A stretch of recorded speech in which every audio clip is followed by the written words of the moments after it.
Easter Sunday উদযাপনের সময় রোববার শ্রীলঙ্কার রাজধানী কলম্বোয় গির্জা ও অভিজাত হোটেল সহ ৮টি স্পটে সিরিজ বোমা হামলার ঘটনায় এখন পর্যন্ত নিহত ব্যক্তির সংখ্যা বেড়ে ২৯০-তে পৌঁছেছে।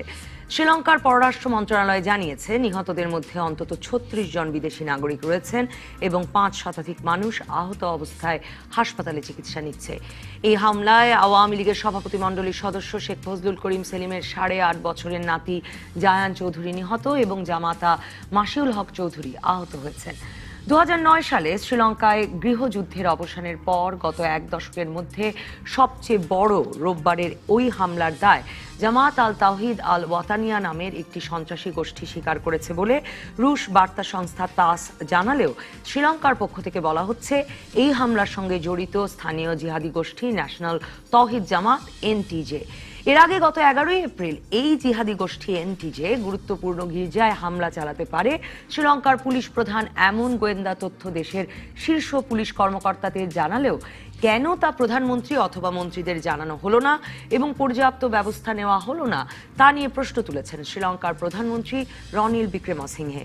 শ্রীলঙ্কায় নিরাপত্তা বাহিনীর প্রধান হিসেবে আছেন প্রেসিডেন্ট মাইত্রিপালা সিরিসেনা, যিনি গত অক্টোবরে প্রধানমন্ত্রী বিক্রমসিংহেকে বরখাস্ত করলে দেশটিতে রাজনৈতিক সংকট দেখা দিয়েছিল।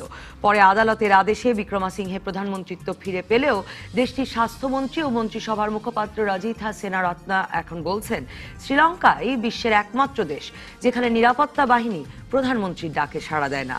এসব নিয়ে আলোচনায় আজ রাজকাহন স্টুডিওতে আছেন নিরাপত্তা বিশ্লেষক অবসরপ্রাপ্ত brigadier general doctor M Sakhawat Hossain, Dhaka বিশ্ববিদ্যালয়ের আন্তর্জাতিক সম্পর্ক বিভাগের অধ্যাপক ডক্টর দেলোয়ার হোসেন এবং Bangladesh institute of international and strategic studies BIISS এর চেয়ারম্যান মুন্সি ফয়েজ আহমেদ।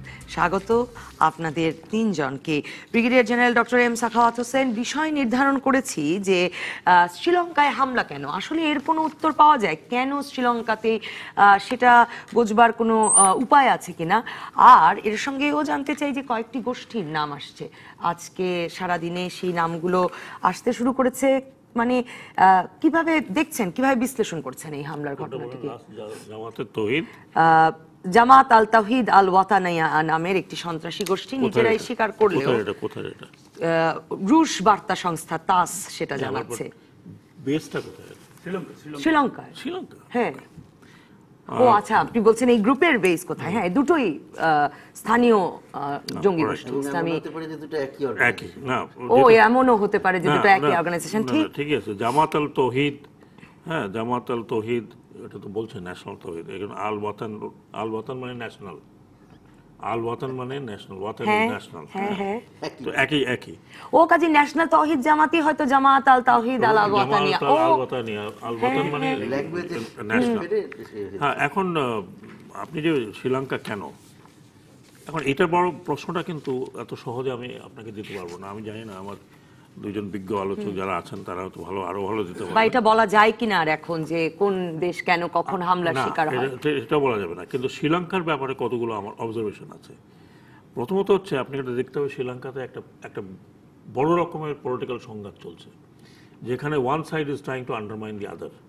আমরা গত অক্টোবর মাসে আমরা দেখলাম যে একজন এক্স প্রেসিডেন্টকে তারই দলের তাকে বসানো হলো, একটা প্রধানমন্ত্রী করা হলো। আপনি একটা জিনিস দেখেন যে এমন একটা দেশে, যে দেশটা মাত্র 10 বছর আগে একটা লম্বা সিভিল ওয়ার ছিল এবং ব্রুটালি সাপ্রেস করেছে সিভিল ওয়ারটা, প্রায় 40 to 50,000 পিপল ওয়ার কিল্ড, এবং যাদের অর্ধেক পপুলেশন কিন্তু এখন তামিলনাড়ুতে আছে অ্যাজ এ রিফিউজি, এখনও তারা ফেরে নেই। সেই জায়গাতে আপনি গত 10 বছরে শ্রীলঙ্কা কিন্তু খুব শান্ত থাকেনি। শ্রীলঙ্কাতে কিন্তু এই আপনার কমিউনাল সমস্যাটা কিন্তু ক্রমে বেড়েছে, এবং গতবার তো জরুরি অবস্থাও জারি করেছে। এটার একমাত্র কারণ হচ্ছে যে ওখানেও একটা আলট্রা ন্যাশনালিস্ট গ্রুপ তৈরি হচ্ছে, যারা বুদ্ধিস্ট মঙ্ক হিসেবে, যেটার আমরা কিছুটা দেখলাম মিয়ানমারে। এবং এই বুদ্ধিস্ট মঙ্করা অন্যান্য যে ছোট ছোট আপনার কি বল মাইনরিটি কমিউনিটি, যার মধ্যে মুসলিমরা হলো 10%, তারপরে 21 লাখের মতো, আর 7% কত হলো খ্রিস্টান। এবং এই খ্রিস্টানদের মেজরিটি কিন্তু তামিল, মেজরিটি তামিল, হ্যাঁ, সিনালিস খ্রিস্টান খুব কম, অ্যান্ড দে আর ক্যাথলিক্স। তো এই জায়গাটাতে কিন্তু আমরা হয়তো অনেকটা নট এক্সপোজড, যে এখানে কিছু কিছু কিছু কিছু ঘটনা ঘটেছে যেটা আমাদের চোখের সামনে বাইরে চলে গেছে, অথবা শ্রীলঙ্কান গভর্নমেন্ট এটাকে বড় করে কোনো কিছু দেয়নি, বিকজ তারা রিকভার করছিল ফ্রম দ্যাট ফাইন্যান্স অর্থনৈতিক সংকট থেকে, এবং ট্যুরিস্টও মোটামুটি যাচ্ছিল। গত 2 বছরে 2 মিলিয়ন ট্যুরিস্ট ভিজিট করেছে শ্রীলঙ্কায়। তো এই অবস্থাতেই ভিতরে কিন্তু একটা ফিউমিং হচ্ছিল। কিন্তু এই যে ঘটনাটা ঘটেছে, এই ঘটনাটা এত বড়, এত ব্যাপক, দুটি শহর একেবারে একটা আরেকটার অপোজিট, বাট্টিকালোয়া কোথায়, কলম্বো কোথায়, এবং কলম্বোর এক জায়গায় নয় কয়েক জায়গায় এইরকম ম্যাসিভ হামলা ইদানিংকালে দেখা যায়নি।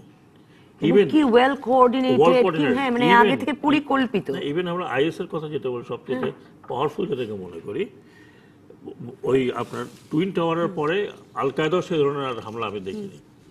এই যে কোঅর্ডিনেটেড হামলা, এত প্ল্যান্ড, যেটা মিনিমাম 10 দিন আগে খবর পেয়েছিল, তার মানে তারও আগে প্ল্যান হয়েছিল, এবং তারা পিন পয়েন্ট বলেছিল যে গির্জায় হামলা হবে, কিছু অন্যান্য জায়গায় হামলা হবে। Because of this political division, আপনি কে কার নিচে, পুলিশের কাছে আসলো, ডিআইজি সাহেব একটা চিঠি লিখলেন, ওনার নামও আমার কাছে লেখা আছে, উনি তার ডাইরেক্টরদের কাছে চিঠি লিখলেন, ডাইরেক্টররা এই চিঠি আর কাউকে দিল না। প্রেসিডেন্টও জানে না, প্রেসিডেন্টও জানে না, যার নিচে এই নিরাপত্তা বাহিনী, আইন শৃঙ্খলা রক্ষাকারী, defence ministry, that president says that I don't know. বা ওনার কি এখন আই ডোন্ট নো বলা ছাড়া কোনো গতি আছে কিনা সেও আরেক প্রশ্ন। মন্ত্রিসভার কেউই বলতে পারে না। এই অবস্থাতে তার মানে 10 দিন আগে যারাই খবর দেয় বলছে, যতটুকু আমার তথ্য হচ্ছে অস্ট্রেলিয়ান অ্যান্ড ইন্ডিয়ান, কারণ ওদের ইন্ডিয়ান এম্বাসি তো হামলা হবে বলে কথা বলেছিল। তার মানে এটাকে সিরিয়াসলি তারা নেয়নি, অথবা কোনো কারণে এটাকে ধামাচাপা দেওয়া হয়েছে। আমি মনে করি যে ওই জায়গাটাতে যদি ইনভেস্টিগেট করা হয় প্রপারলি, তাহলে whole thing will come out. আপনার এই কথাতে আমি এইখানে শেষ করব। এনটিজে, ন্যাশনাল তৌহিদ জামাত, এইটা মুসলমান 21 lakh scattered all over Sri Lanka, বিশেষ করে সাউথের দিকে অ্যান্ড ইস্টের দিকে। এই র্যাগ ট্যাগ লোকের পক্ষে আমি বিশ্বাস করতে পারি না, যেটা আমরা এলটিটির সময়ও দেখিনি এই ধরনের হামলা। একমাত্র আইএস এর ক্ষমতা ছিল, তাদের ক্ষমতা এখন নেই, তারা এখন লোন উলফ করছে। এই ন্যাশনাল তৌহিদ জামাত, যেটা আল বাতান একই যদি হয়, এদের পক্ষে I can't believe it. One second জিনিস হচ্ছে যে আমরা এই পর্যন্ত দেখেছি যে তথাকথিত ইসলামিক জঙ্গিরা যখনই একটা হামলা করে, ইভেন সিঙ্গেল হামলা, ও কিন্তু উইদাউট কোনো চিন্তা ভাবনা না করে বলে আমি আইএস দায় স্বীকার করলো, না হয় আরেকজন দায় স্বীকার করলো, না হয় সাথে মানে হামলার দায় স্বীকার করাটা এর একটা বড় অংশ হয়ে দাঁড়ায়। কারণ এইটাই তাদের চায় যে এত বড় একটা হামলা করলাম, everybody should know I am existing. এখানে কিন্তু তেমন কিছু এখন পর্যন্ত হয়নি। তো কাজে অনেক প্রশ্নের উত্তর ভীষণ রহস্যময় রয়ে গেছে আসলে 24 ঘন্টার বেশি পেরিয়ে যাওয়ার পরেও। দে আর নট ভেরি ক্লিয়ার। যেরকম আমরা ক্রাইস্ট চার্চের হামলার পরে দেখলাম এখন গভর্নমেন্ট ওয়াজ অ্যাবসলিউটলি ক্লিয়ার। এখানে কিন্তু একজন আরেকজনের উপরে ধাক্কাধাক্কির, সরকার থেকে কিছু বলছেই না। হ্যাঁ, একটা ধাক্কাধাক্কির। তবে মুন্সি ফয়জা আহমেদ যে কথাটা ব্রিগেডিয়ার সাখাওয়াত বললেন, সে কথাটা কিন্তু শ্রীলঙ্কার সরকারও বলছেন যে এটা হতে পারে না যে শুধু স্থানীয় গোষ্ঠী এত বড় একটি সুপরিকল্পিত এবং মানে যেভাবে ওয়েল এক্সিকিউটেডও হয়েছে সেটা সেরকম একটি হামলা চালাতে পারে। এর পিছনে একটা আন্তর্জাতিক নেটওয়ার্ক থাকতেই হবে, এবং এ কারণে তারা এমনকি বিদেশি সহায়তাও চাইতে পারে তদন্তের ক্ষেত্রে, সে কথাটাও বলছে। এটা একরকম স্পষ্ট কিনা যে এটা একটা আন্তর্জাতিক হামলা, নাকি আসলে একটা ভাববার কারণ থেকেই যায় যে আভ্যন্তরীণ অশান্তি, আভ্যন্তরীণ নানা রাজনীতির কারণেও এরকম ঘটে থাকতে পারে? আচ্ছা, আমার মনে হয় যে এটার প্রথমে এই প্রশ্নের উত্তর আমাদের বার করা দরকার যে আগের থেকে একটা ওয়ার্নিং ছিল। 24 জনের বেশি লোককে তারা ইতিমধ্যে অ্যারেস্ট করেছে, তারপরেও তাদের আইডেন্টিটি বা তারা কারা সে সম্বন্ধে সরকার মুখ খুলছে না কেন? কোনো সমস্যা আছে হয়তোবা। আচ্ছা, তারপরে আমেরিকান সোর্স থেকে বলা হচ্ছে যে আইএস এটার ক্লেম করবার জন্য, ক্রেডিট ক্লেম করবার জন্য তৈরি হচ্ছে। এটা কি ধরনের কথা? এই ধরনের কথাগুলো দেখে খুব লাগছে যে এর মধ্যে এই জিনিসটা আসলে খুব রহস্য ঘন। এটার মধ্যে দুটো জিনিস হতে পারে, যে আইএস বা এই ধরনের অর্গানাইজেশন কেন করবে, তাদের মোটিভ কি হতে পারে। তাদের ওখানে কোনো রকমের ঘাঁটি গাড়বার মতন জায়গা নাই, যেটা একটু আগে ব্রিগেডিয়ার সাহেব বলেন যে ওখানে তো 21 লাখ লোকের কিন্তু মধ্যে এই কথাটা যখন আমরা আলোচনা করছি তখন আমার মনে পড়ছে আইএস নিয়ে না আমরা মাঝখানে এমন আলোচনা করছিলাম যে আইএস যেহেতু এখন সিরিয়া ছাড়তে হচ্ছে, মানে তাদের মূল ঘাঁটি যেহেতু তাদেরকে এখন বলেছে দেশে দেশে গিয়ে করতে, হ্যাঁ যেখানেই যাক, কিন্তু Sri Lanka is that choice place for them? কিরকম করে সেটা তাদের জন্য একটা ভালো জায়গা হতে পারে? সেখানে একমাত্র একটা কারণে তারা সেটা করতে পারে যে এখানে সফট পাওয়া গেছে, এখানে কেউ ওদের দিকে তাকিয়ে নাই, সেই জন্য অপরচুনিটি টার্গেট হিসেবে যে আমরা এখনো আছি, এর বেশি তাদের অ্যাচিভ করবার তো কিছু ওইখানে যে নাই। সুতরাং তারা করছে কিনা সেটা সম্বন্ধে সন্দেহ থেকে যায়। যেমন বুদ্ধমূর্তি ভেঙেছিল এই তাওহীদি জামাত গ্রুপটি, কিন্তু এরকম দেখো একটা গ্রুপের অস্তিত্ব সম্বন্ধে বলা হচ্ছে, তাদেরকে ফুসলিয়ে ফাসলিয়ে একটা কিছু করতে পারলে এদের একটা নাম হবে, সেইটা হতে পারে। তার বেশি তারা ওখানে, বরং ওখানে যে মুসলিম কমিউনিটি আছে তাদের জন্য এটা একটা বিরাট রকমের কাউন্টার প্রোডাক্টিভ একটা ব্যাপার দাঁড়াবে। তারা এমনি খুব সেদিক থেকে ভালো, কিন্তু তারা বিপদে ছিল, আরো বেশি বিপদে পড়বার সম্ভাবনা হয়ে গেল। ইতিমধ্যেই তো আমরা শুনতে পাচ্ছি যে তাদের দোকানপাটে হামলা হচ্ছে, আগুন লাগানো হয়েছে, মসজিদে হামলা হয়েছে, এবং গত 2 বছর সারা বছর ধরেই কিন্তু খ্রিস্টান এবং মুসলিমরা হামলার শিকার হয়েছে। নিজেরা কেন ডেকে আনবে নিজেদের ঘাড়ের উপর এরকম? তারা ওই দেশটাতে বেশ একসময় ভালো ছিল, কেন নিজেদের ক্ষতি করবে? আমি সেটা বুঝতে পারি না।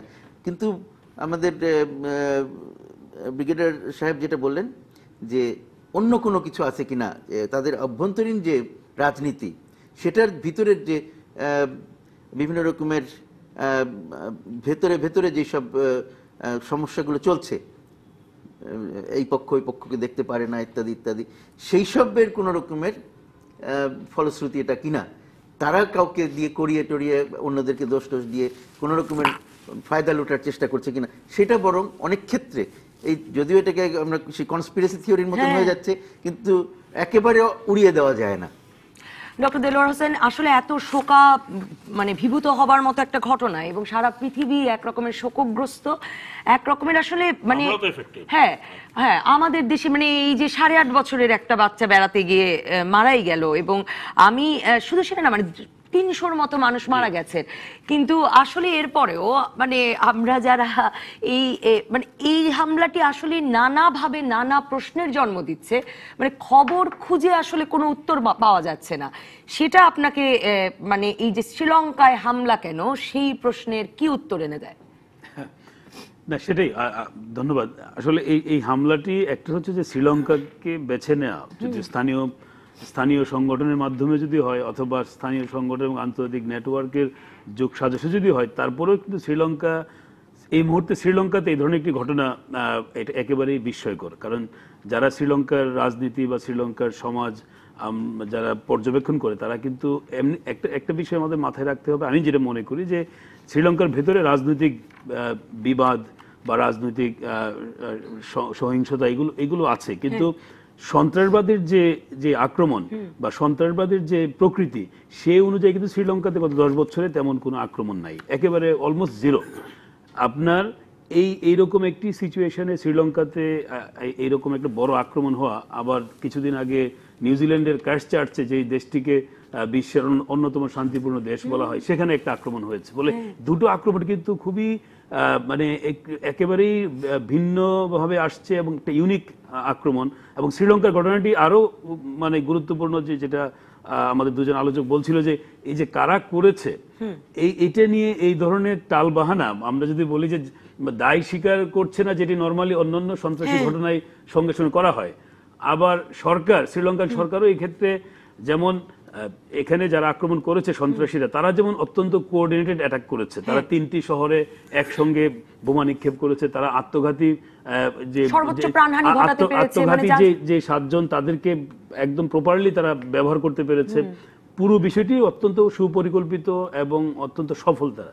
অন্যদিকে একইভাবে ঠিক উল্টোভাবে যদি বলি যে শ্রীলঙ্কান সরকার ব্যর্থ এই অর্থে যে তাদের মধ্যে কোঅর্ডিনেশন নাই। আজকে যখন একটি দেশের প্রাইম মিনিস্টার বলে যে আমি জানি না পুলিশ প্রধান এই ধরনের একটি মানে বার্তা পেয়েছে, তার মানে পুলিশ প্রধানের সাথে প্রাইম মিনিস্টারের যোগাযোগ নাই। আবার প্রেসিডেন্টের যে বক্তব্য সেটিও ভিন্ন ধরনের বক্তব্য। আবার হেলথ মিনিস্টার দেখেন এই বিষয়টি নিয়ে তাদের প্রতিরক্ষা মন্ত্রী অথবা পররাষ্ট্রমন্ত্রী অনেক বেশি কথা বলার কথা, কিন্তু কথা বলছেন হেলথ মিনিস্টার। এবং তিনি বলছেন যে প্রধান, কারণ উনি মন্ত্রিসভার মুখপাত্র, মানে ক্যাবিনেট মুখপাত্র হলেও কিন্তু এই জিনিসটা মানে পুরো বিষয়টি কিন্তু একটা কনফিউজিং। তারপরেও কিন্তু আমি যেটা মনে করি যে প্রতিমন্ত্রী একটা বক্তব্য দিয়েছে। জি, কিছু বলছেন আপনি? আমি একটু বিরতিতে যাব স্যার। আমি বিরতির পর ফিরে আমি আসলে এটাও জানতে চাই যে যদি শ্রীলঙ্কার আভ্যন্তরীণীতেও রাজনীতি বা সাম্প্রদায়িকতা বাড়া গত কয়েক বছরে, সেই কথাগুলোও যদি মাথায় রাখি, তাহলেও মানে মুসলমান খ্রিস্টানের উপর আক্রমণ করছে কেন? মানে এই আক্রমণের সমীকরণটাও মেলে কিনা? একটা বিরতির পর ফিরে এলাম রাজকাহনে। ডক্টর দেলোয়ার হোসেন, ওই প্রশ্নটাও জানতে চাইছিলাম যে রাজনৈতিক যে বিভেদ, প্রেসিডেন্ট প্রধানমন্ত্রীর মধ্যে বিভেদ, একে অপরকে দোষারোপ, সেগুলো নিয়ে আলাপ করছিলাম। শ্রীলঙ্কায় গত কয়েক বছরে গৃহযুদ্ধোত্তর শ্রীলঙ্কায় ক্রমাগতভাবে সাম্প্রদায়িক সংঘাত বারবার কথা বলছিলাম, কিন্তু এই হিসাবটাও কি মেলে যে মুসলিম জঙ্গি গোষ্ঠী যদি হামলা করবে তাহলে খ্রিস্টানদের উপর হামলা করবে কেন? কারণ মুসলিম জঙ্গি এবং মুসলিম সম্প্রদায় এবং খ্রিস্টানরা ক্রমাগতভাবে মানে চরমপন্থী বৌদ্ধ সম্প্রদায়ের মানুষ দ্বারা গত কয়েক বছরে আঘাতের সম্মুখীন হচ্ছিলেন। না, কিন্তু জঙ্গি সংগঠন যেগুলো, তাদের কিন্তু আক্রমণে কিন্তু ওই অর্থে তারা কিন্তু কোনো যুক্তি দরকার হয় না, কে হিন্দু কে খ্রিস্টান সেটা কিন্তু খুব একটা দেখে না। আপনি যদি একেবারে আপনার বালি, সেই ইন্দোনেশিয়ার বালি আক্রমণ থেকে শুরু করে আপনার যেখানে যান, এগুলো কিন্তু আপনার মানে ইররেসপেক্টিভ অফ এনি, তারা দেখে তাদের কনভিনিয়েন্সটা কি, তারা তো এক ধরনের অপারেশনাল ড্রাইভ এটা, এবং সেটা সেখানে তারা কতটা সফল হবে সেই অর্থে। কিন্তু আমরা সব আলোচনায় কিন্তু অনুমান নির্ভর আলোচনা করছি, এবং আমার কাছে যেটা মনে হচ্ছে মেইন স্ট্রিম পলিটিক্সের যে প্রবলেম শ্রীলঙ্কার, সেই প্রবলেমের সাথে এই ধরনের একটি ভয়াবহ সন্ত্রাসী আক্রমণকে যুক্ত করা আমার কাছে মানে মানে মানে তাদের ব্যর্থতা থাকতে পারে, তাদের পুরো সিকিউরিটি সিচুয়েশনকে ঠিকমতো বুঝতে পারা, এবং এক ধরনের কমপ্লিসেন্সি, যেটা এক ধরনের আত্মতুষ্টি শ্রীলঙ্কার ভেতরে ছিল বলে আমি মনে করি। যে একদিকে যেমন বিভিন্ন প্রতিষ্ঠানের ছিল, এই যে হোটেল, অভিজাত হোটেল, তাদের পর্যাপ্ত নিরাপত্তা ব্যবস্থা ছিল কিনা, বা তারা যথেষ্ট গুরুত্ব দিয়ে কারা ভিতরে ঢুকছে, মানে বোমা নিয়ে ঢুকছে বা আপনার বিভিন্ন মানে এই সমস্ত ম্যাটেরিয়াল নিয়ে ঢুকছে, তাদেরকে আইডেন্টিফাই করা হচ্ছে কিনা, অথবা গির্জাতে পর্যাপ্ত নিরাপত্তা ছিল কিনা, সেটি যেমন একটা দিক। আবার সরকারের ভেতরে এই নিরাপত্তা বিষয় নিয়ে যে বিভিন্ন অবস্থান, এবং দুটো ইলেকশন শ্রীলঙ্কার সামনে আছে। একটি হচ্ছে আপনার তাদের প্রেসিডেন্ট ইলেকশন, যেটি আগামী বছরের 5ই জানুয়ারির মধ্যে হতে হবে, আবার তাদের সংসদীয় নির্বাচন, সেটিও আগামী বছরের মধ্যে হতে হবে। এই নির্বাচনের কারণে পলিটিক্যালি তারা অনেক বেশি ডিভাইডেড, এবং আপনি যেটা বলছিলেন সেটা আমরা জানি। এখন এই ডিভিশন এর পরেও কিন্তু এই ঘটনাটিকে আমি একটু আলাদাভাবে দেখতে চাই, এবং এটি আমার কাছে মনে হয় মানে এটি রাজনৈতিক অস্থিতিশীলতার ফল হিসেবে এত বড় সন্ত্রাসী হামলা ঘটে যেতে পারে না। আমি মনে করি এটি আন্তর্জাতিক সন্ত্রাসবাদের সাথে যুক্ত, এবং স্থানীয়ভাবে যে সংগঠনগুলো গড়ে উঠছে। কারণ আজকে আপনি যে 2005 সালে বাংলাদেশে যে 63টি জেলায় যে আক্রমণ হয়েছিল, সেই আক্রমণ তো নিশ্চয়ই একেবারে বাইরে থেকে আক্রমণ করেনি, অথবা এখানকার কোনো মানে মেইন স্ট্রিম পলিটিক্যাল যে কনফ্লিক্টের কারণে হয়নি। সেটা তো এখানে একটা বড় বিষয় ছিল, যেখানে কয়েকটা গ্রুপ দাঁড়িয়েছিল, এবং আজকে যাদেরকে আমরা জেএমবি বলছি বা অন্যান্য যে গ্রুপগুলো, তো শ্রীলঙ্কার ভেতরে আপনার নিশ্চয়ই এই ধরনের এক্সট্রিমিস্ট ফোর্স ডেভেলপ করছে। যদি মালদ্বীপের ভেতরে আপনার এই ধরনের জঙ্গি গ্রুপ ডেভেলপ করতে পারে, তো শ্রীলঙ্কায় হতে পারে। তো এই গ্রুপগুলোর সাথে আপনার আন্তর্জাতিক গ্রুপগুলোর যে একটা যুগ সাজস, এর ফলে একটা পলিটিক্যাল সিচুয়েশনটা যেহেতু কন্ডিউসিভ তাদের এই আক্রমণের জন্য, কারণ যারা এই ধরনের আক্রমণ করে তারা কিন্তু সেই পরিবেশটা মাথায় রাখে। কারণ কিরকম বিপজ্জনক যে একজন প্রাইম মিনিস্টার জানে না তার দেশের ভেতরে এই ধরনের, যদিও এই সমস্ত বক্তব্য যারা রাখে, যেমন যেই দেশেই আপনার জানিয়েছে যে আক্রমণ হতে পারে, সেই দেশে কিন্তু আক্রমণ হয়েছে তারা জানে না। আপনি যদি বলেন যে মার্কিন যুক্তরাষ্ট্র অনেক দেশকে বলে যে ওই দেশে আক্রমণ হতে পারে, কিন্তু মার্কিন যুক্তরাষ্ট্রের 9/11 থেকে শুরু করে অনেক আক্রমণ মার্কিন যুক্তরাষ্ট্র নিজের গোয়েন্দা সংস্থা বলতে পারেনি। ভারত যদি বলে থাকে, ভারতের অনেক আক্রমণ একেবারে তাদের পার্লামেন্ট আক্রমণ থেকে শুরু করে, মুম্বাই অ্যাটাক থেকে শুরু করে, সম্প্রতি পালাওমা যে অ্যাটাক, সেটাও কিন্তু তারা তাদের গোয়েন্দা বাহিনী বলতে পারেনি। ফলে এই বিষয়গুলো মানে প্রশ্ন তোলা যায়, কিন্তু আসলে ব্যর্থতাটাও নিয়মিত ঘটে। যারা আক্রমণকারী তাদের যে ইন্টেলিজেন্স বা তাদের যে সক্ষমতা, সেটি এখনকার যে বর্তমান সময়ের যে সন্ত্রাসী গোষ্ঠী, সেটা একেবারে ডিফারেন্ট। এবং এটি যে কারণে আমরা গত 2 দশকে এই সন্ত্রাসবাদের একটা নতুন মাত্রা বা নতুনভাবে এগুলোকে আমরা দেখছি। এবং এখানে যেভাবে শ্রীলঙ্কাতে আপনার এই যে আত্মঘাতী আক্রমণের কিন্তু বলা যায় যে একেবারে তাদের সিভিল ওয়ারের সময় এই গোষ্ঠীগুলো মানে এই আক্রমণগুলো তারাই সেখানেই হয়েছে।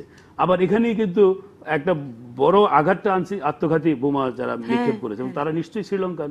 ফলে শ্রীলঙ্কার ভেতরে এই যে আত্মঘাতী বোমার কালচারটা আবার ছিল তাদের সমাজে, এলটিটি এবং সেই কালচারটা সেখানে নিশ্চয়ই তাদেরকে আরো সহায়তা করেছে। ফলে আমার কাছে মনে হয় যে শ্রীলঙ্কার ভেতরে পলিটিক্যাল ডিভিশন এবং তাদের সমাজের ভেতরে আপনার ধর্মীয় এবং জাতিগত যে বিরোধগুলো রয়ে গেছে এবং পাশাপাশি আন্তর্জাতিকভাবে শ্রীলঙ্কার উপর এক ধরনের নজর আছে মানে সন্ত্রাসী গোষ্ঠীর, এবং দেশটি যেহেতু আপনার ট্যুরিজমের জন্য অত্যন্ত মানে ফ্রেন্ডলি এবং সেখানে দেশি বিদেশিকে মেরে ফেলা গেল একই জায়গায়। আমার কাছে মনে হচ্ছে আন্তর্জাতিক সন্ত্রাসবাদের একেবারেই একটা ডিসপ্লে এখানকার অভ্যন্তরীণ যে বিরোধগুলোকে মানে ব্যবহার করে আর সুযোগটা তৈরি করে দিয়েছে এখানকার পলিটিক্যাল। কারণ মানে মুন্সি ফয়েজ আহমেদ একরকমের আর কি একটা নিরাপদ ব্রিডিং গ্রাউন্ড তৈরি করা হয়েছে। আমি যদি ডক্টর দেলোয়ার হোসেনের কথা ঠিক বুঝে থাকি, আক্রমণটিকে কিন্তু আপনি আলাদা করতে পারেন না অন্য দেশের আক্রমণের ভয়াবহতা যেটি খুবই ভয়ঙ্কর, কিন্তু আক্রমণের ধরনটি আপনি যদি ইভেন বাংলাদেশের মানে হোলি আর্টিজান আক্রমণটা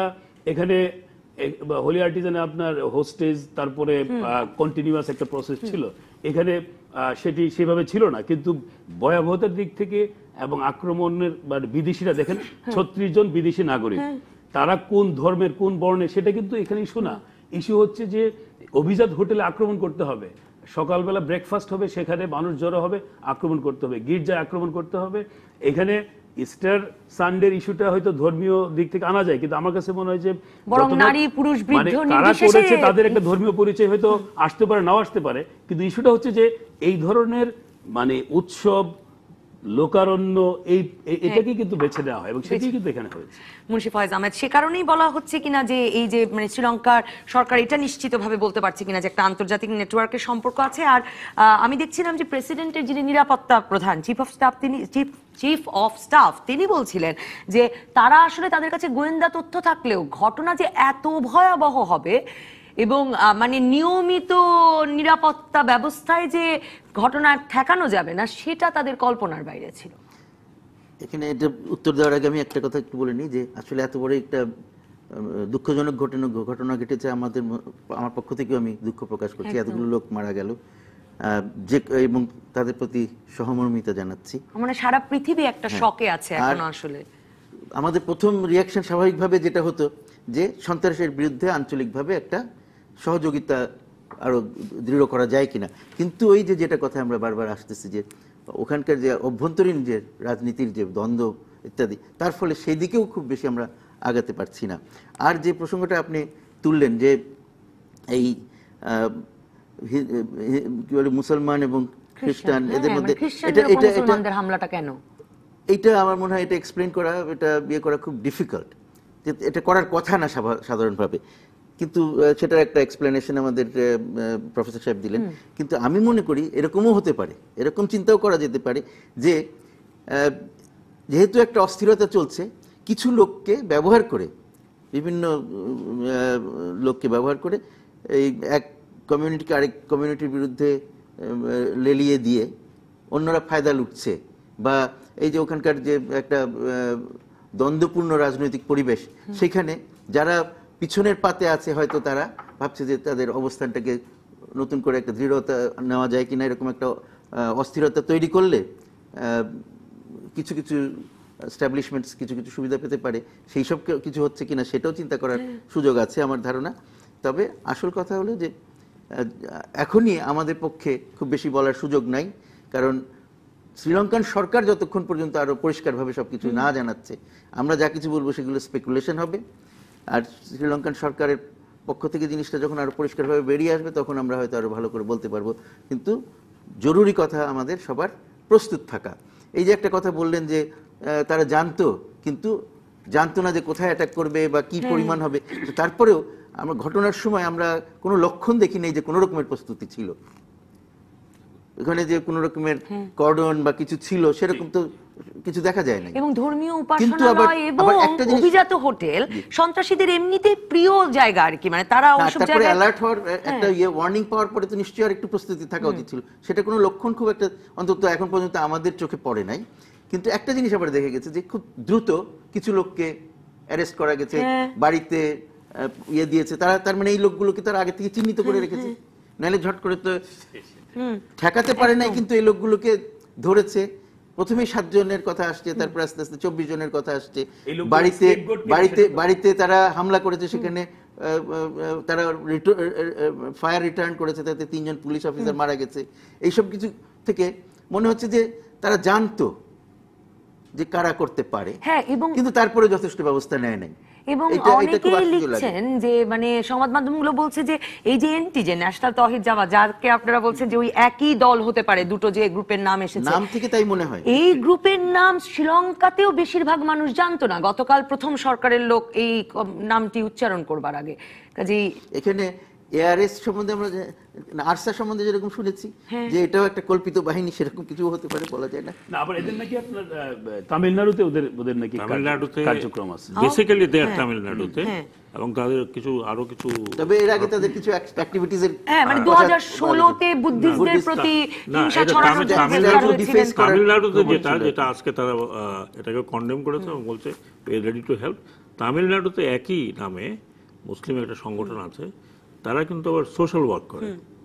হ্যাঁ, এবং তামিলনাড়ু ও অন্যান্য আরো কয়েকটা স্টেটে, আশেপাশে স্টেটে আছে, তার একই নামে তারা সোশ্যাল ওয়ার্ক করে। আমি একটু যদি এএনটি যে সম্পর্কে দর্শককেও একটু জানাই যে মানে আন্তর্জাতিকভাবে তো এই গ্রুপের নাম জানা ছিলই না, শ্রীলঙ্কায়ও অনেকে খুবই মানে জানতেনই না। এবং এর যে প্রধান লোকটি, যে মানে যে যা থেকে শ্রীলঙ্কা তৌহিদ জামাত থেকে এই ন্যাশনাল তৌহিদ জামাত হয়েছে বলা হচ্ছে এখন, এবং এই শ্রীলঙ্কা তৌহিদ জামাতের সেক্রেটারি আব্দুল রাজিক 2016-তে গ্রেফতার হয়েছিলেন বুদ্ধিস্টদের বিষয়ে বিষোদ্গার করার জন্য। তারপরে উনি ক্ষমা চেয়েছেন, উনি বেরিয়ে এসেছেন। এরপর থেকে আসলে গত বছর সেন্ট্রাল শ্রীলঙ্কার মাওয়া নাইলা নামক একটি জায়গায় বুদ্ধিস্ট টেম্পলে হামলার কিছু অভিযোগ আছে তাদের বিরুদ্ধে। এছাড়া এদের কোনো সোশ্যাল মিডিয়া প্রেজেন্স নাই, ফেসবুক পেজ মানে কয়েক সপ্তাহ পরে একবার একটা বার্তা দেয় কি দেয় না, টুইটার পেজ গত 2018 মার্চের পর আর আপডেট হয় নাই, এই গ্রুপের ওয়েবসাইটও অফলাইন। মানে এরকম একটি ইনঅ্যাক্টিভ গ্রুপ আসলে এত বড় হামলা সাজাতে সেটা পারে আমি কিনা? যেই কথাটা আমি প্রথমে বললাম, কারণ আপনাকে এই হামলাটা মানে এই এই যেটাই হোক, ধরুন সেটা সামরিক আর বেসামরিক অথবা একটা জঙ্গি সংগঠন যখন এই ধরনের হামলা করে, আপনি চিন্তা করেন যে তাকে কতগুলো লজিস্টিক্স তৈরি করতে হয়। হ্যাঁ, তাকে এই প্রথমে তো তাকে এই এক্সপ্লোসিভ আনতে হবে, আর এই যে আত্মঘাতী বোমা হামলার কথা বলে এখন পর্যন্ত কিন্তু আমরা শুনিনি what kind of vest they have used. কারণ সাধারণত আত্মঘাতী বোমা হামলা হলে তখন আমরা দেখি যে ভেস্টের গুলো হয়, সে টুকরাগুলো পাওয়া যায়, না এগুলো পাওয়া যায়, এবং যারা করেছে তাদেরকে আলাদা করে নিয়ে তাদের একটা ফরেনজিক তাদের একটা পোস্টমর্টম হয়, সেগুলো এখন হয়নি। আমি যে কথাটা বলার চেষ্টা করছি, আমি উড়িয়ে দিচ্ছি না যে আন্তর্জাতিক এর সাথে যোগসূত্র আছে কিনা, কিন্তু আন্তর্জাতিক যোগসূত্র আপনি মনে করেন এক্সপ্লোসিভ এবং এত বড় স্কেলে, যেটা বললাম দুটি শহরে বড় স্কেলে, এত বড় স্কেলে আন্তর্জাতিকও যদি থাকে, তাহলে এরা এই আন্তর্জাতিক এই লজিস্টিকটা পাঠালো কিভাবে? ওয়ার ফ্রম দিস লজিস্টিক কেন? তার মানে লজিস্টিকটা আপনাকে ভিতর থেকে নিতে হয়েছে। এবং তার মানে আমরা যতই বলি যে এলটিটি আছে কি এলটিটি নাই, তারা প্রথমেই বললো না এলটিটি ইজ নট দেয়ার, তার মানে আমরা এলটিটি শেষ করেছি, এলটিটি নাই। কিন্তু আমি যেটা জানি, এবং আমার মতো ওনারাও অত জানেন, যে এই ধরনের সিভিল ওয়ার যখন শেষ হয়ে যায়, সারেন্ডার নয়, আপনি তাদেরকে শেষ করলেন কুপিয়ে পিটিয়ে মারে, এগুলো কিন্তু ওই 10 বছরে এরা মরে যায় না। কারণ এদেরও অফশুট থাকে যারা ওই ট্রমাটিক কিসের মধ্যে থেকে বড় হয়, যেটা আমরা নিয়ে এখন আমরা এই রোহিঙ্গাদের কথা বলছি সেই জায়গাতে। এখন আমার কাছে যতগুলো বিরতিতে যেতে হবে আমাকে, ব্রিগেডিয়ার জেনারেল শাখাওয়াত হোসেন, আমি একটা বিরতির পরে আপনার কাছে এসে আসলে এই এনটি যে সম্পর্কেও আরেকটু জানতে চাই। একটা বিরতি।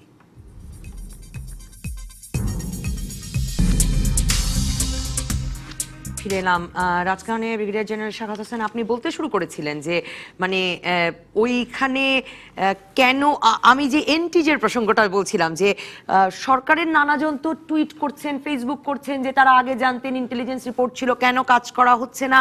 সেই এইরকম একটি পরিস্থিতি আসলে সামনে নির্বাচন, সে কারণেও আসলে আরো এই বিভেদটা উস্কে দেওয়া সম্ভব হচ্ছে কিনা?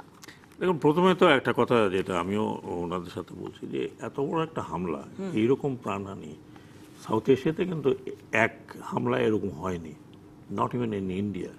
ইন্ডিয়াতে তো বিশাল একটা হামলা হয়েছিল তাজে। তো সেই জায়গায় আর তার মুম্বাইয়ের ওইটাও সিরিজ মানে একটার পর একটা ঘটছিল না, তখন কিন্তু গণপরিবহন কিন্তু এবং এইরকম প্রাণহানি হয়নি। এখানে দুটি বিষয় যে একটা হচ্ছে যে মুসলমানরা মাইনরিটি, তারপরের মাইনরিটি হলো খ্রিস্টান। এক মাইনরিটি আরেক মাইনরিটির উপরে হামলা করলো, এটা এখন আমরা যদি বলি অপরচুনিটি টার্গেট যে পাওয়া গেছে এটা। কিন্তু আমার যেখানে প্রশ্ন সেটা হচ্ছে যে আন্তর্জাতিক সম্পর্ক কি থাকতে পারে বা কি থাকতে পারে। আলটিমেটলি তো বলবো যে আইএস এর সাথে এদের সম্পর্ক ছিল। How is is help, is এত বড় ঘটনা পরে তার ঠিক 2 ঘন্টা পরে যদি আইএস বলতো যে এটা আমরা করেছি অ্যান্ড রিভেঞ্জ অফ নিউজিল্যান্ড, আমি 100% convince this is what they have done, এবং তাদের লোকে এটা করিয়েছে। Only 32% was identified that they have gone from Sri Lanka to Syria, এবং বলা হচ্ছে যে they never came back. Only 32টি Sri Lankan সিরিয়াতে গিয়েছিল, তারা ফিরেছে কি ফিরে না। এই 32টি লোকও যদি ফিরে আসে তাদের পক্ষে এত বড় একটা করা সম্ভব। আপনি চিন্তা করেন আমাদের হোলি আর্টিজান যে অ্যাটাকটা হয়েছিল সেটা দাও কুড়াল খন্তা বস্তা কি .22 এগুলো নিয়ে গেছিল, নট এক্সপ্লোসিভ। কারণ এক্সপ্লোসিভ ক্যারি করা, এই স্কেলের এক্সপ্লোসিভ ক্যারি করা বা জমা করা, সেখানে কি এতগুলো লোক দেখবে না? সেখানে হিন্দুরা আছে 12%, সেখানে বুদ্ধিস্টরা গম গম করছে। আর এই হোটেলগুলো, এটাও তো আমি বুঝতে পারছি এগুলো আন্তর্জাতিক চেইন হোটেল। সেই আন্তর্জাতিক চেইন হোটেলগুলো মুম্বাইতে এরকম বড় অ্যাটাক হলো, সেখান থেকে তো মানে আপনার অ্যাটাক হোক বা না হোক সেটা তো নিতে পারেন। আর এই যে আমি যদি একটু মনে করাই আপনাকে, আমি দেখছিলাম যে খ্রিস্টানরা এর আগেও কিন্তু শ্রীলঙ্কায় মানে তারা খুবই রাজনৈতিকভাবে গুরুত্বপূর্ণ নয়, মাত্র 6-7% জনসংখ্যার, কিন্তু 1995 সালেও গৃহযুদ্ধ চলাকালে তাদের উপর হামলা হয়েছিল এবং 174 জন নিহত হয়েছিলেন। এবং গতকালের হামলাটা আসলে মূলত খ্রিস্টান অধ্যুষিত এলাকায়, যে মানে উত্তর ও পূর্বাঞ্চলে এবং কলম্বোতে এইসব জায়গায় হামলা হলো। আপনি বলছিলেন যে মানে most of them are Tamil, most of them are Tamil. কি কানেকশন আছে আই ডু নট নো। তবে শ্রীলঙ্কার যে কথাটা আমি বলছি, শ্রীলঙ্কার কলম্বোতে বড় বড় হামলা হয়েছে, আনথিঙ্কেবল হামলা হয়েছে। একটা প্রেসিডেন্টকে মেরে ফেলছে, আরেক প্রেসিডেন্টের চোখ উড়াই দিচ্ছে।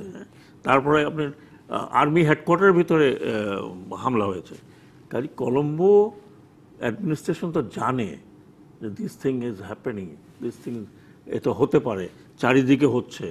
তো কমপ্লেসেন্সের তো কোনো জায়গা ছিল না। বাট ওসাদৃষ্টে মনে হয় দে গট টায়ার্ড এদের সাথে, বা মনে করছে যে তামিল এলটিটি চলে গেছে, এখন we are free to do. But anyway, যেটা এখন আমি যেটা বলতে চাচ্ছি যে it is a condemnable thing whosoever is done it, whether এরা করছে ওরা করছে বা তারা করছে। And these Christian are minority, the Muslims are minority, Hindu 12% minority. হ্যাঁ, তো এই মাইনরিটিতে অ্যাটাক কিন্তু এই প্রথম মানে শোনা গেল আর কি, মাইনরিটি একই দেশের। কাজে এটা অনেকগুলো প্রশ্নের উত্তর। আমি যেই জায়গাটাতে আমি দেখছি যে সেই জায়গাটাতে হচ্ছে যে দেখেন খুব ক্লিয়ারলি আজকে প্রায় আধা ঘন্টা ব্রিফিং দিল, আমি যতটুকু শুনলাম, বাই দি হেলথ মিনিস্টার, মানে ক্যাবিনেট মুখপাত্র সরাসরি আমি শুনছিলাম আল জাজিরাতে। পুরা ব্রিফিংয়ে যেটুকু ইংলিশ ট্রান্সলেশন শুনলাম, nothing but telling that we don't know, আমরা কিছু জানি না, আমাদেরকে কেউ জানায় নাই, পুলিশে জানায় নাই, এটা পুলিশের ফেলিয়ার। প্রেসিডেন্ট ছিল না দেশে, সে ফিরে আসছে, সেও আমাদেরকে জানায় নাই।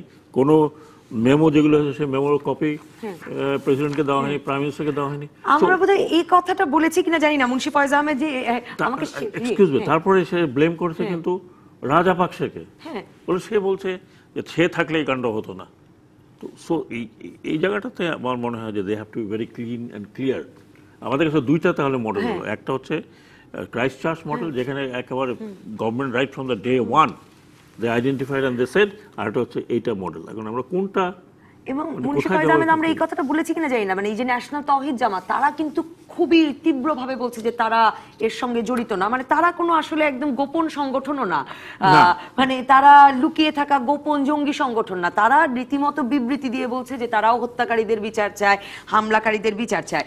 শ্রীলঙ্কা সরকার বলছে যে তারা আন্তর্জাতিক সাহায্য চায়, কারণ তারা জানতে চায় কারা শ্রীলঙ্কার মানুষকে আত্মঘাতী বানালো। কিন্তু শ্রীলঙ্কার মানুষের, যেটা ডক্টর দেলোয়ার হোসেনও বলছেন, একটা দীর্ঘ যে ইতিহাস তো আছে, যে বাইরে থেকে সতর্ক করে দেওয়া হয়েছে, সেই সতর্কবাণী আবার নিজেদের মধ্যে ছড়িয়ে ডিস্ট্রিবিউট করা হয়নি ঠিক মতন বা প্রিপারেশন নেওয়া হয়নি। এখানে একটা জিনিস খালি আমার মনে হয়, কয়েকদিন আগে আমাদের বাংলাদেশে মার্কিন যুক্তরাষ্ট্রের লোকজনের আসার ব্যাপারে একটা ট্রাভেল অ্যালার্ট জারি করা হলো।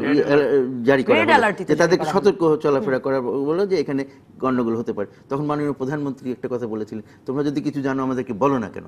তো এইখানে এই প্রশ্নটা এখানে আসতে পারে যে যারা জানে তারা সবকিছু বলে না কেন, খুলে বলে না কেন। এইখানে আমার মনে হয় যে আমরা এদিকে বলছি ওয়ার অন টেরর, কিন্তু আমাদের ওয়ার অন টেররের ক্ষেত্রে যথেষ্ট কোঅর্ডিনেশন নাই, জিনিসটা যথেষ্ট শক্তিশালী নয় এখনো, সেইটাকে শক্তিশালী করা দরকার।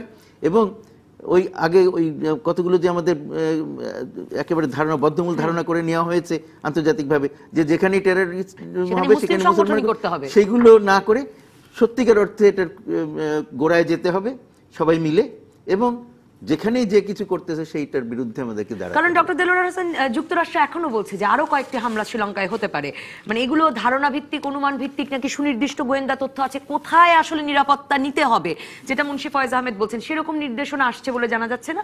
শ্রীলঙ্কার সরকারেরও কেউ কেউ বলছেন যে হয়তো আরো হামলা হতে পারে, বিস্ফোরকও উদ্ধার হচ্ছে শ্রীলঙ্কার বিভিন্ন জায়গা থেকে। না, এই আরো হামলা হতে পারে, এটা তো বাংলাদেশের পৃথিবীর যে কোনো জায়গায় হতে পারে, বলতে পারে। এটা একটা কমন সেন্স থেকে আমরা বলতে পারি। কিন্তু যেটা আমার কাছে বিপজ্জনক মনে হচ্ছে যে এই রকম একটি আক্রমণ, সেটা তো ভয়াবহ, অত্যন্ত মর্মান্তিক সেটি। কিন্তু এখন আমরা যেটি দেখছি যে শ্রীলঙ্কাতে যে একটা ব্লেম গেম চলছে, মানে রাজনৈতিকভাবে কারা মানে দায়ী, এবং তাদেরকে বের না করে বরং সরকারের ভেতরে এবং সরকারের বাইরে এটা নিয়ে যে একটা ব্লেম গেম, এটা কিন্তু আপনার সাউথ এশিয়া এবং কে যে দায়িত্বে আছেন সেটা নিয়ে নিজেদের মধ্যে সন্দেহ, এটা কিন্তু আপনার আমাদের এই সাবকন্টিনেন্টে বা আমাদের এই অঞ্চলের একটা অন্যতম বৈশিষ্ট্য, যে কারণে সন্ত্রাসীদের একটা চারণভূমি হিসেবেও আমরা দেখি বিভিন্ন সময়ে বিভিন্ন অঞ্চলে। এটি কিন্তু খুব বিপজ্জনক যে শ্রীলঙ্কার মেইন স্ট্রিম পলিটিক্সে সরকারের ভেতরে বা সরকারের বাইরে যারা আছে তারা বিষয়টা নিয়ে এক ধরনের রাজনীতি করা শুরু করে দিয়েছে, এবং এটি অত্যন্ত দুঃখজনক। এবং শ্রীলঙ্কার মতো একটি দেশ, জনগণের জন্য সবচেয়ে, এবং আমি মনে করি যে এটি আন্তর্জাতিক সন্ত্রাসবাদের একটি ডিসপ্লে, এবং পিওরলি এটা সন্ত্রাসী ঘটনা, এবং এই ঘটনাটাকে রাজনৈতিকভাবে যেভাবে ডিল করার কথা শ্রীলঙ্কার মধ্যে আমরা সেটা দেখছি না, এবং বরং মনে হয় ব্যবহারের চেষ্টা হবে সামনে নির্বাচনের রেখে। ডক্টর দেলোয়ার হোসেন ধন্যবাদ, মুন্সি ফয়েজ আহমেদ ধন্যবাদ, brigadier general doctor Sakhawat Hossain ধন্যবাদ। দর্শক, পরবর্তী পর্বে ওয়াসার পানি আর দুর্নীতি এই নিয়ে করব আলোচনা।